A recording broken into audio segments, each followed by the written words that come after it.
Hey,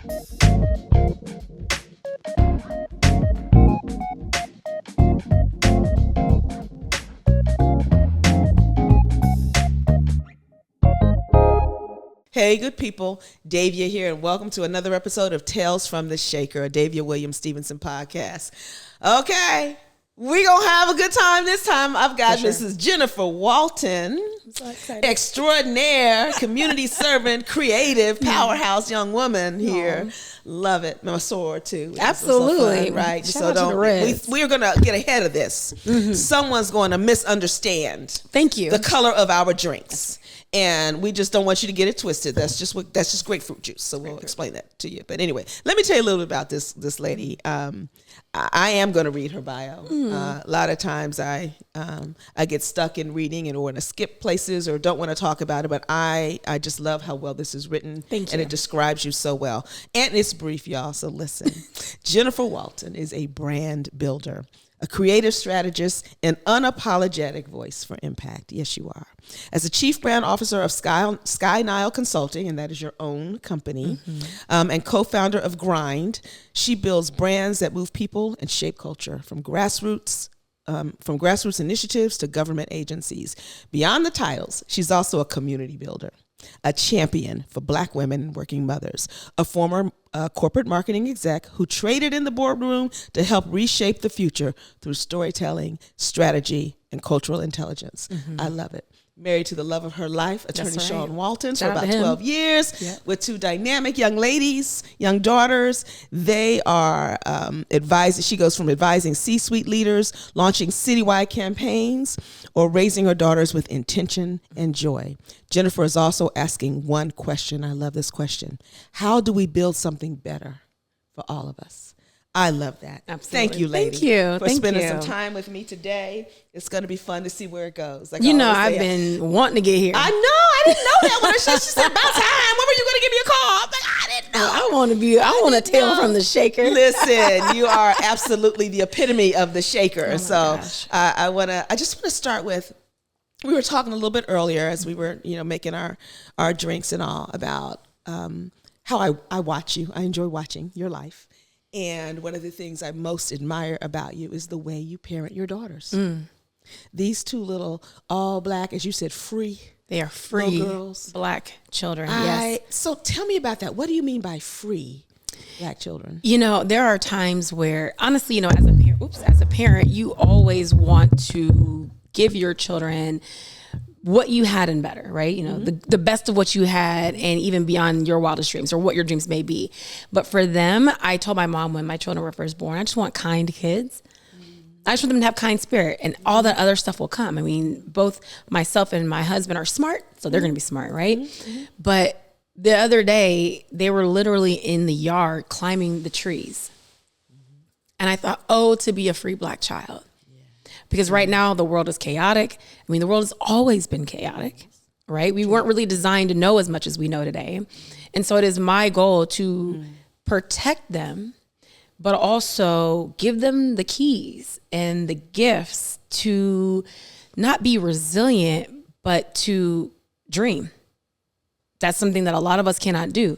And so to me, I say this, that their liberation comes from within.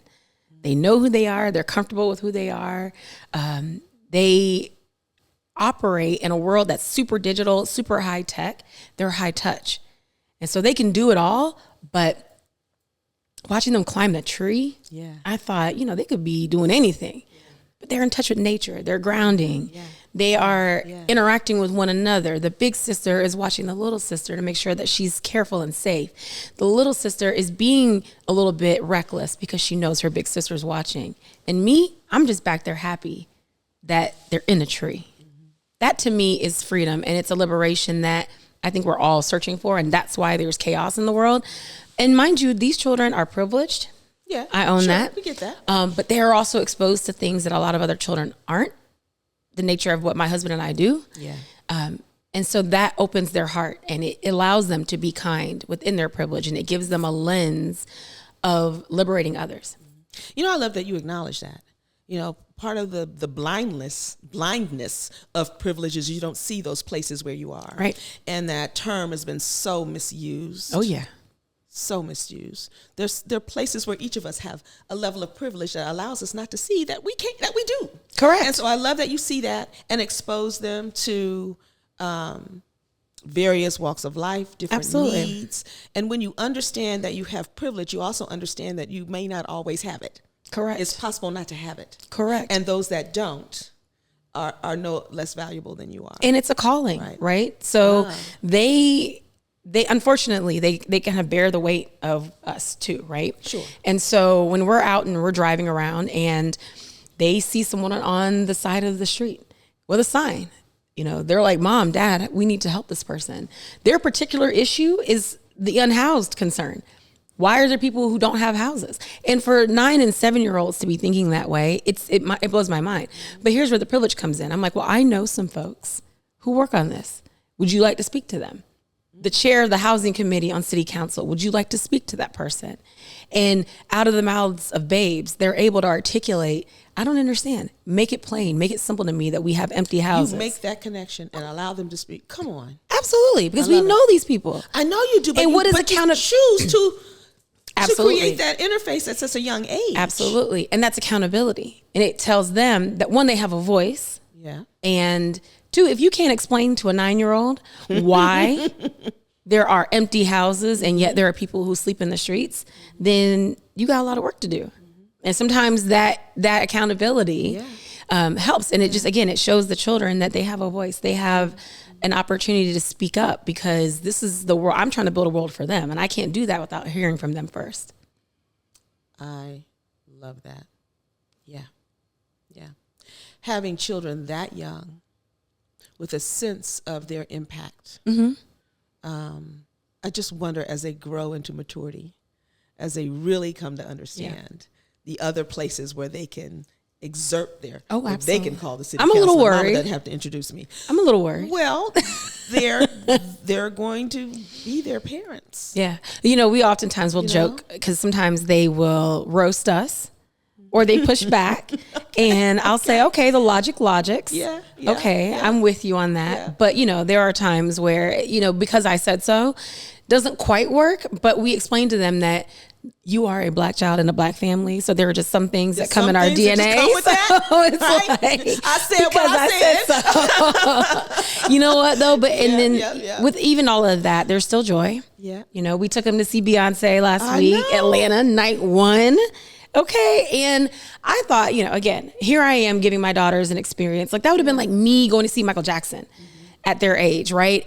And I thought I was giving them an experience. What I was really doing was unlocking core memories still for me. You know, I'm thinking like, you know, I prepared them because my children have a bedtime, okay? So they're not the kind of kids that stay up all night, because I can't do that. So I'm like, listen, girls, it's a 3-hour show. I gave them a little bit of Pepsi. They've never had dark soda before. Okay. So I was like, I need y'all to have some caffeine. I prepared them for it. But, you know, we listened to the set list and things like that just to get them excited, because I don't want them to be ungrateful either. I need them to also recognize what's happening, the magnitude of each of these moments. And so we go to this concert and we had club level seats. We were in the lounge, all you can eat. They were just living it up. And when the show started, my daughters both were just like, oh my gosh. I am in this room with 60,000 other screaming fans, and Beyonce's right there. Blue Ivy's right there, and Rumi's right there. And in that moment, I realized that we were having a bonding experience and that this was a core memory for them. And I was able to be present because my husband was there as the cameraman. Yeah. I was like, you get the footage. When I talk to you, I'm like, oh, he was there? Oh, yeah. Usually it's mom behind the camera, and you never get to be seen. Absolutely so not. I love that. Yeah, I was like, you capture these moments because this is unbelievable. And to see their energy and their excitement, and I'm excited too. You know, my oldest, she's like, that's Beyonce. I'm like, I know, girl. Like, you know what I mean? But those are moments that when they're in high school and college and they're just thinking back on their childhood, it's like, yeah, we did that. But before that, I took them to Spelman, Morehouse. We went to the Freedom Center.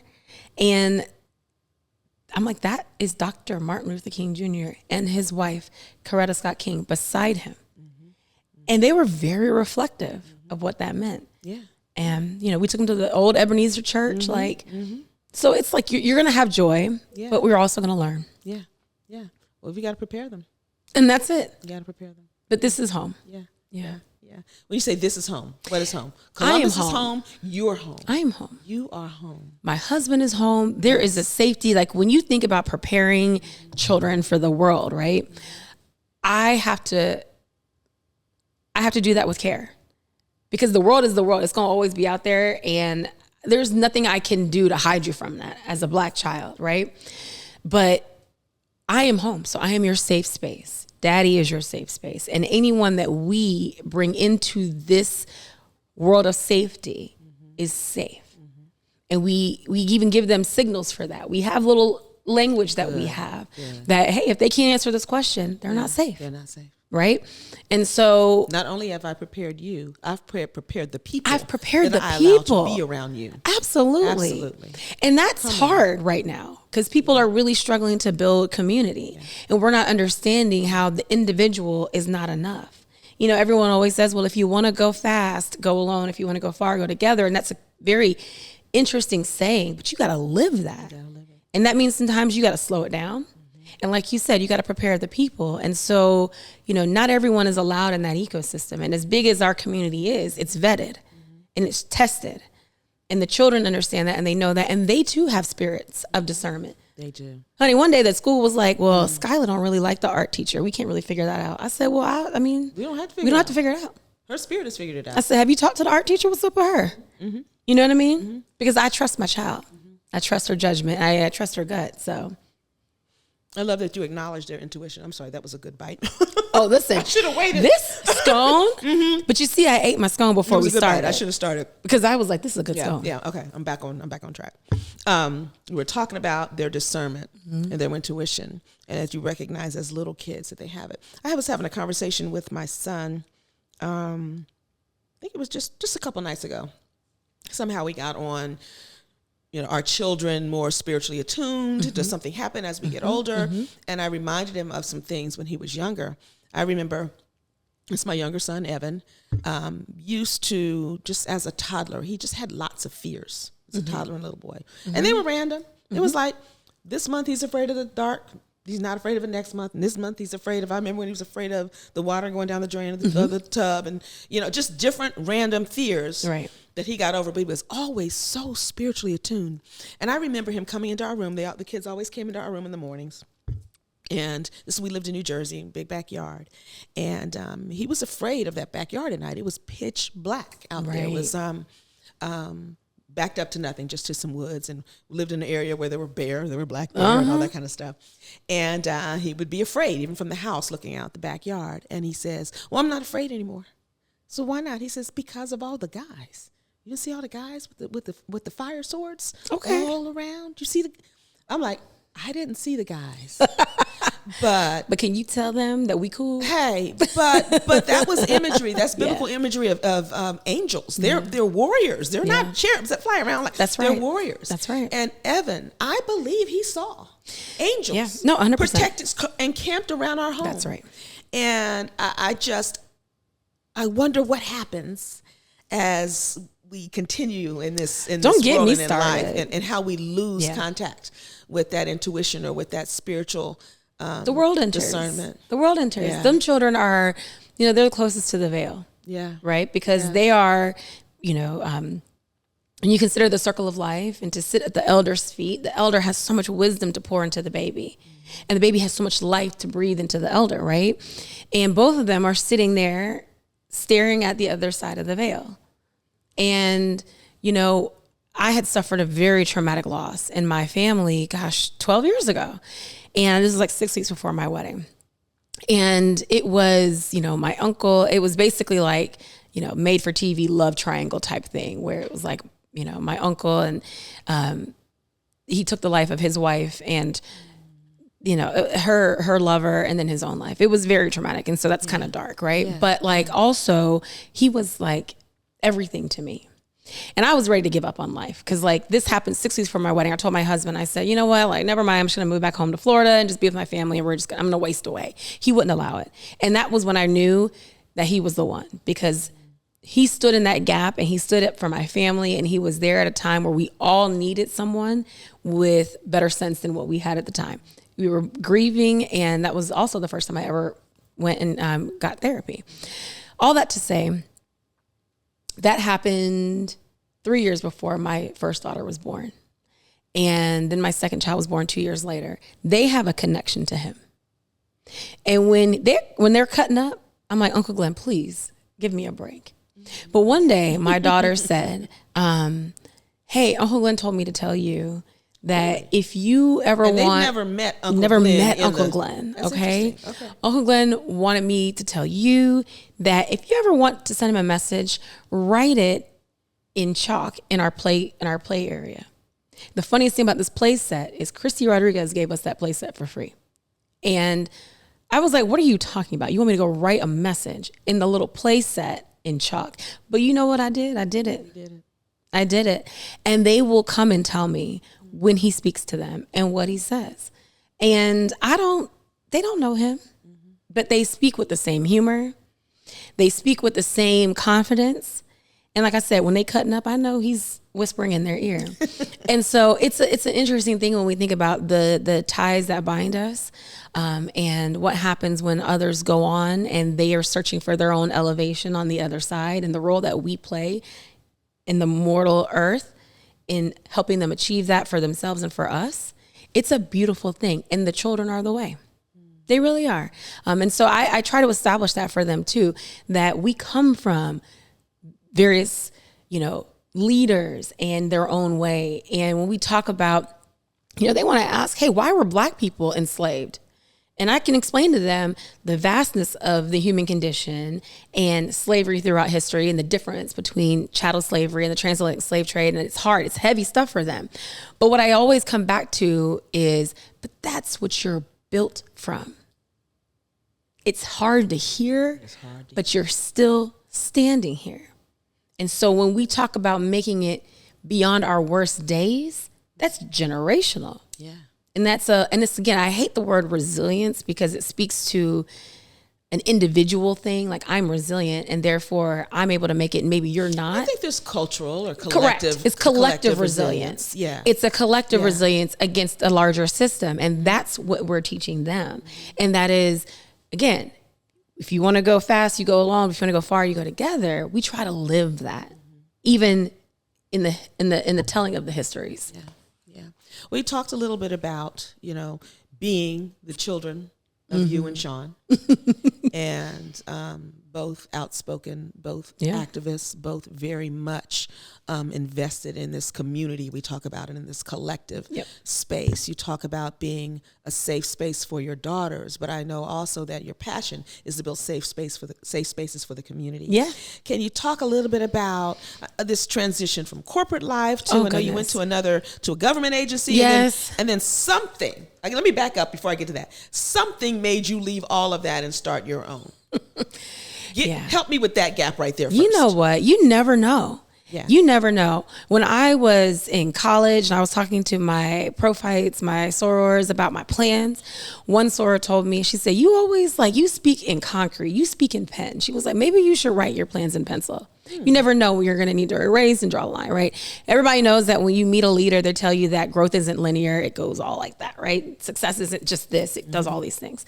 Sounds good, but you really want it to be perfect. You want it to be linear. Nothing is that. Healing is not that way. I want it to be. Relationships are not that way. No journey is. And you want it to be so badly, right? Yeah. So for me, I always wanted to be corporate. I did. I was like, I want stability. I wanted to wear a nice suit, perfume, elevator, Boomerang was like my early inspiration. Okay. You know what I mean? And it's funny because I'm closer to that life now. Yeah. As a creative entrepreneur than I was working in Fortune 100 companies. And I'm gonna tell it to you very true. When I was at the big Fortune 100 company, I was successful. Mm-hmm. It was giving very linear. And but I also started to read the tea leaves at the top. I think that is my superpower. I think that's something that I discount, but I too have an intuition about how people operate and how they move. I was starting to see musical chairs.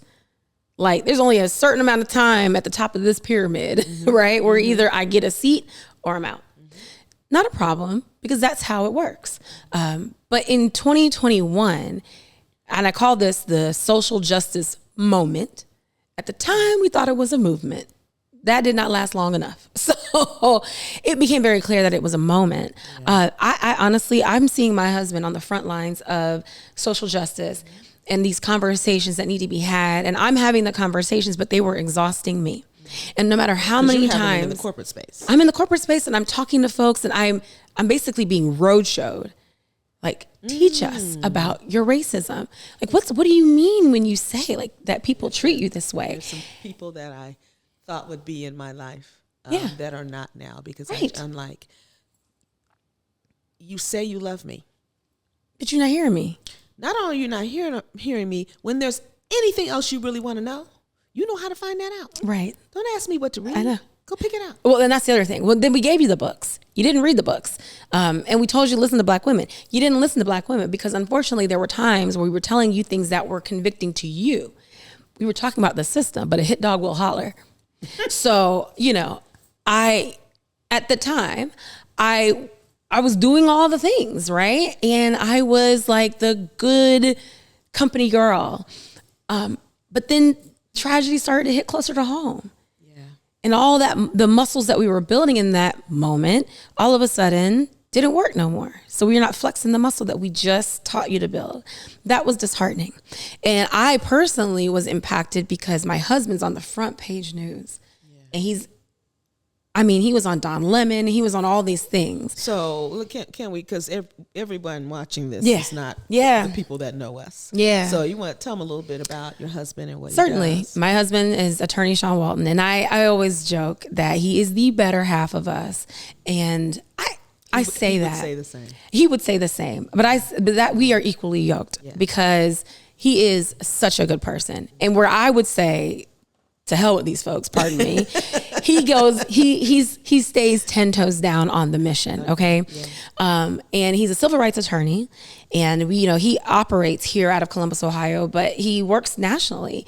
And in that moment, there were a lot of things that were happening. And we talk about saying the names of Henry Green and Tyree King and Donovan Lewis and all these folks, Casey Goodson Jr., Andre Hill, who have lost their lives to state violence. Here in this community, he's either been the voice of those families or been the voice of counsel to those families for almost a decade now.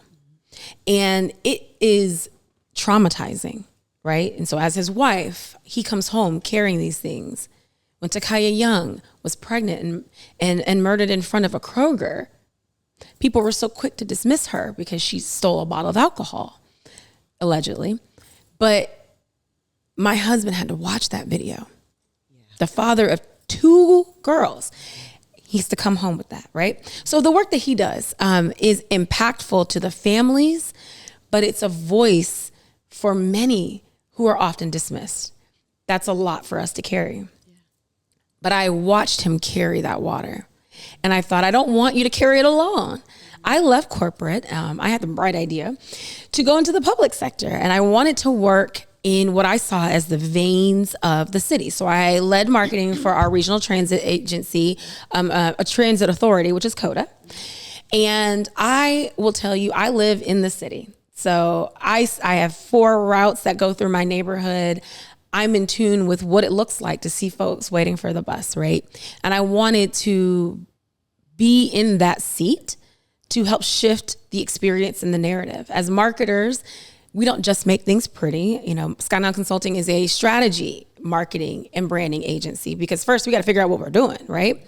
And, I love that idea. But the shift from private sector to public sector is culturally shocking.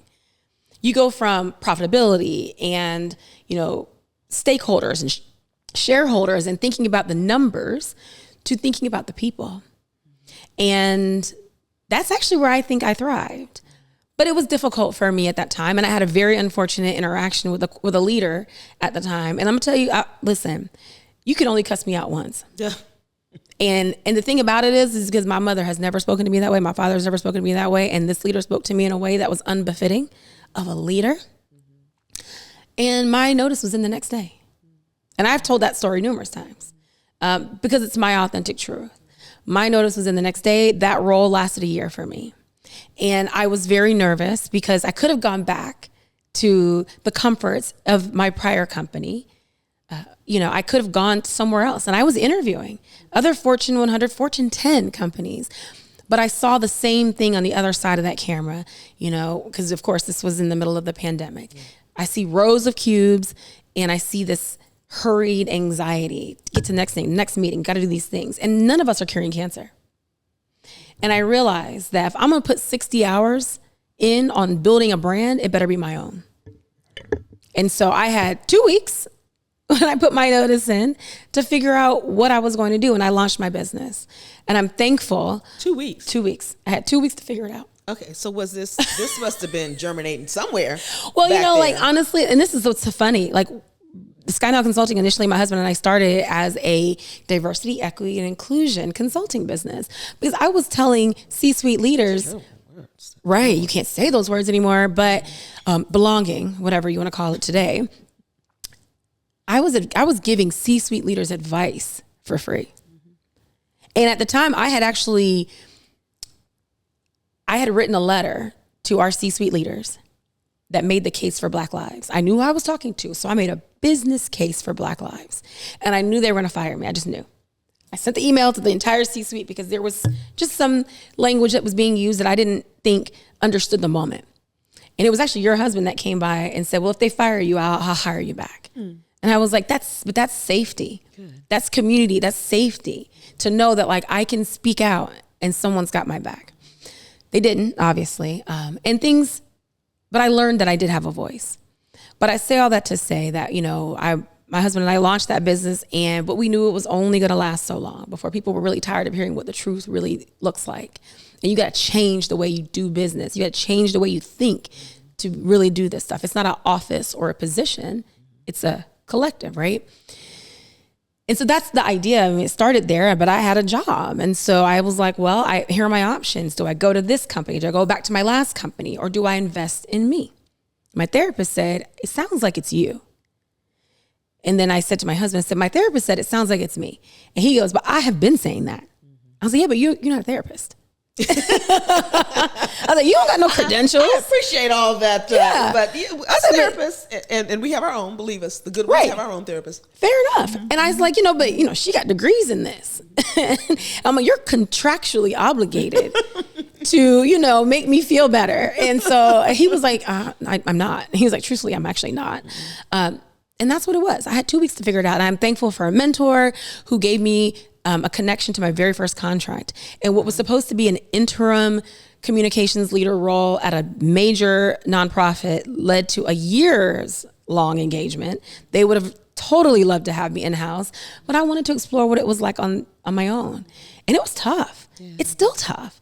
I'm 3 years in on this business and I'm so thankful. But every day I'm looking like, oh my gosh, I got to go out and I got to go catch what we're going to eat. But I do it because it's not just about me anymore. I have a team of people. I pay mortgages. I help people live. And our motto, my husband and I, is everybody eats. Everybody eats. So if I'm cooking, you eat. Mm-hmm. Everybody eats. We will find a space for you. And that entrepreneur bug bites you. And I hate it because it's like, it still got me. And then we launched Grind. Mm-hmm. We opened up a space with some partners of ours who own the building. So this is like vertical integration, Black owned, right? We're going to do a coffee shop, but I don't know how to make coffee. I'm gonna be honest with you. So I said, if ever there comes a moment where I'm expected to make the coffee, we'll be closed that day. Okay. Yeah. So what started off as this coffee shop, and we made a connection with Mike at Upper Cup, and he's a community minded person, opened up the Rolodex, whatever you need. Thank you. But we pivoted towards a community hub. And that's what Grind is. And we've got some really exciting stuff coming up with that because we're expanding our capacity to be that hub for our people and our community. But what I learned through all of this is what's at the core of what motivates and moves me. It's people. When I was in corporate, I thought I want to go work in HR until the HR leader told me that ain't why you need to be in HR, because if you love people, you will find out quickly that they don't love you back when you're in HR. Well, okay. And so I was glad to hear that, because you know, and every time I worked in a lot of different companies, and I would be told this place isn't big enough for you. I'm like, what do you mean? Like, we're talking Fortune 100. Mm-hmm. What it is for me if this is not big enough for me? And it was myself. Mm-hmm. And so now when I look out, and I'm like, I've built 2 brands, and now in my capacity with SkyNile Consulting, I'm able to build other brands, but my kids can see their name, their likeness on brands that I own. And it blows my mind to this day. It does. You know what I love is the evolving self-awareness, beginning to accept your largesse. Mm-hmm. It doesn't sound arrogant. It's not any of that. It's embodying you're expanding who you are as a calling, as a mission. And I love that the Fortune 100 is not big enough for you. The only thing big enough for you is you. And listen. And the world that you create and the world that you serve. And that's where we're called to find ways to rest and restore. It's hard to do that. You know, like Rest is Resistance. And I love the book, and I love Trisha Hersey. Mm-hmm. I follow her online. Mm-hmm. But the truth is too, that the systems don't always allow for that. Yep. And that's real. Like I can't always rest, because I have to go out and get it, not just for me, for others.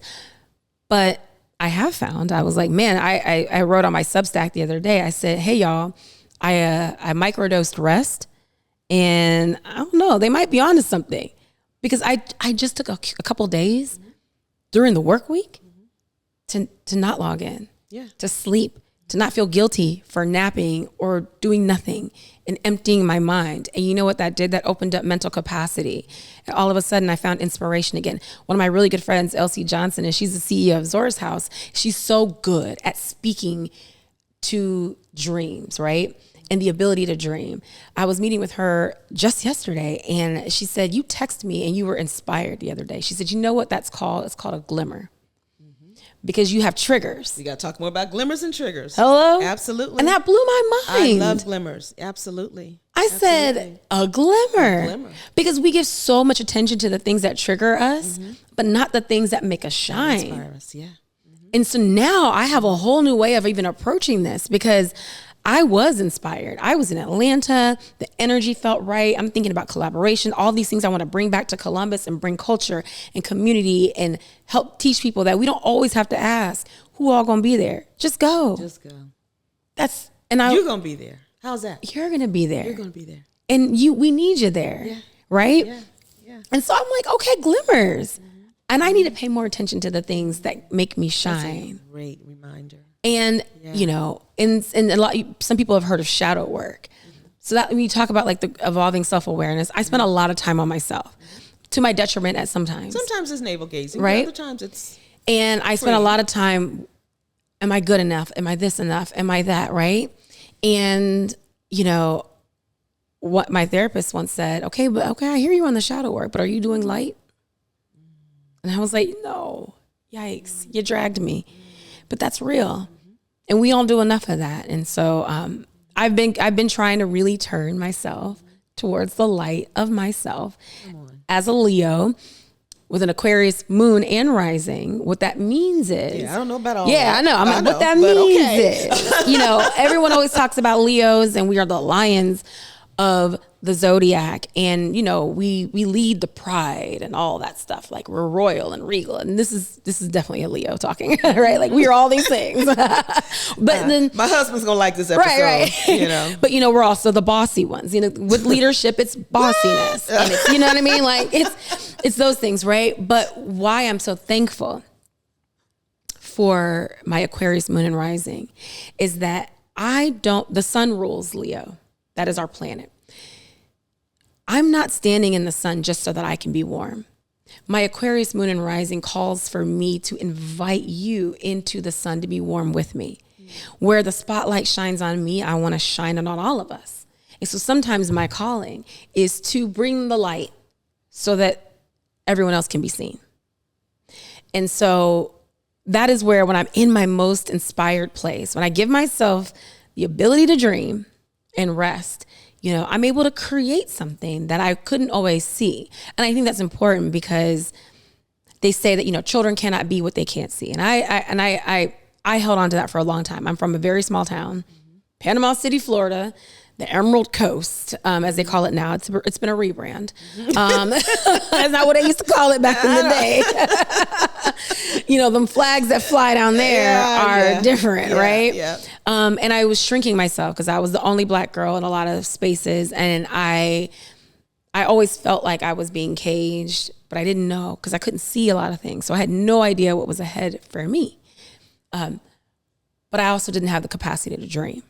And that's why I believe that, you have to expose people to things because that gives them the ability to step into seeing things.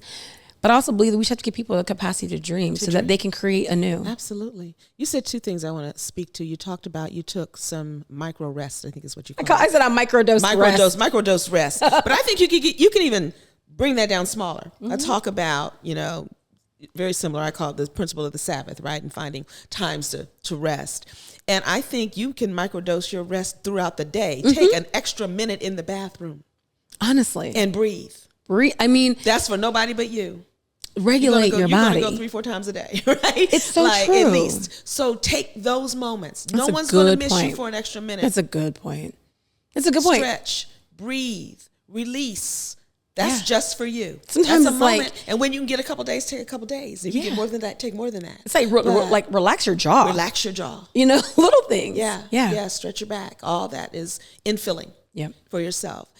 Another thing, it drew my memory too. I actually write about it in my book. You talk about time to dream. I write a whole thing about learning to be inspired again. I'd forgotten how to dream. And I believe God brought me back to that. But it's a story about one of my boys. And I'm not sure which one it was now. I was talking to my husband about it. But we had a big rock in front of our house in New Jersey, like a boulder that just wasn't moved. And so it stayed on the property. It was a big rock. And our son would go and sit on the rock. Just be sitting on the rock. So what you doing out here on the rock? So I'm wondering. Oh. He would sit on the one, we called it the Wonder Rock. I'm just wondering. Isn't that something?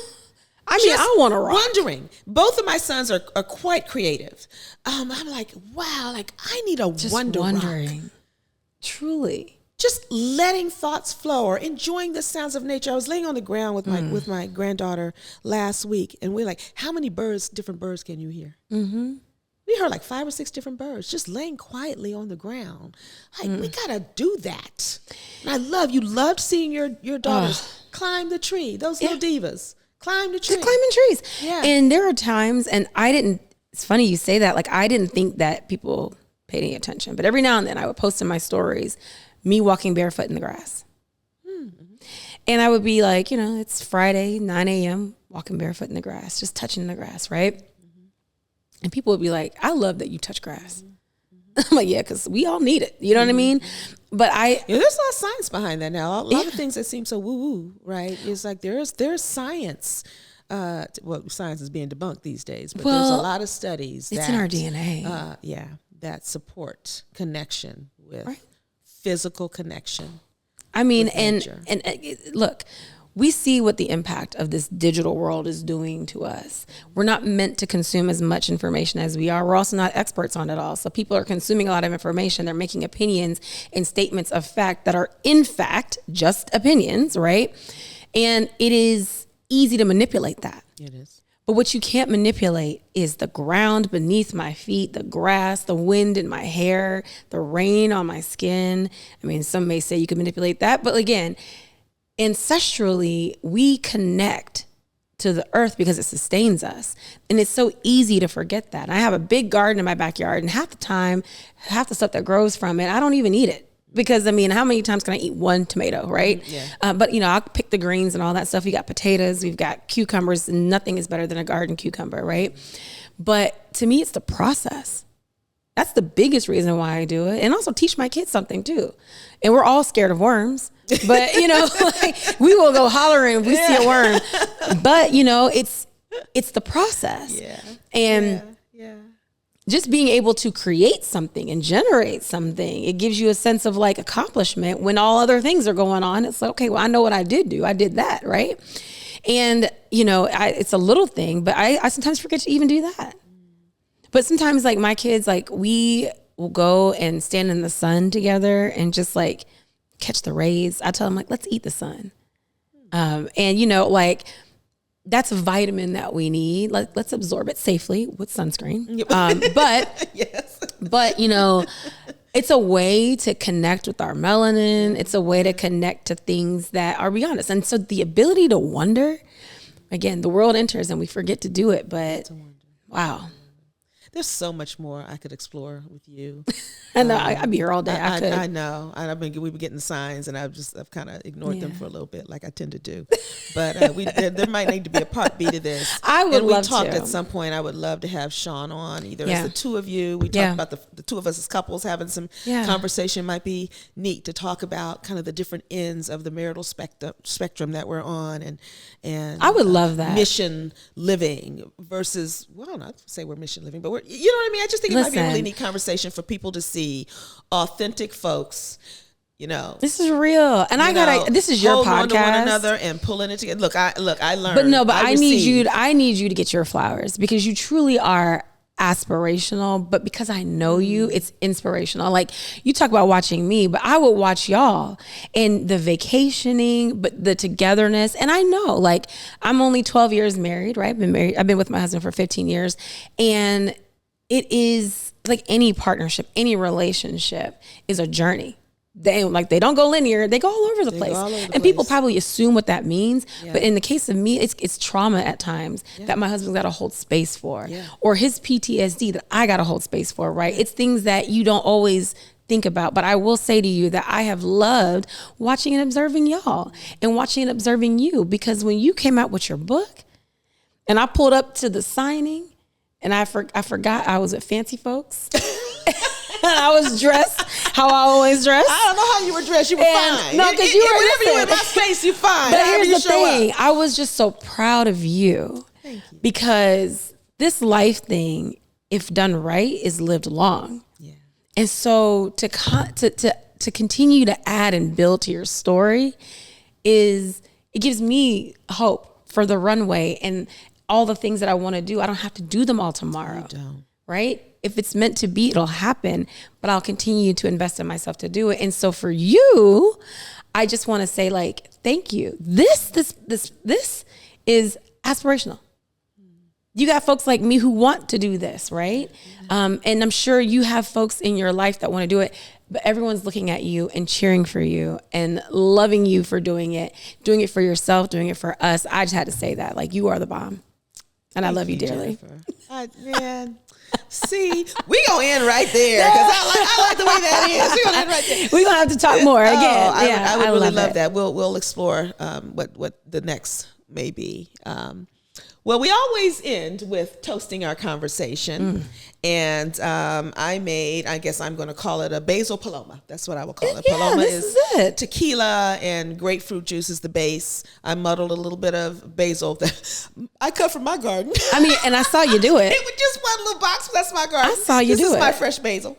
And muddle a little basil and some agave syrup and we use, what's the tequila I use? Silver 1800. 1800.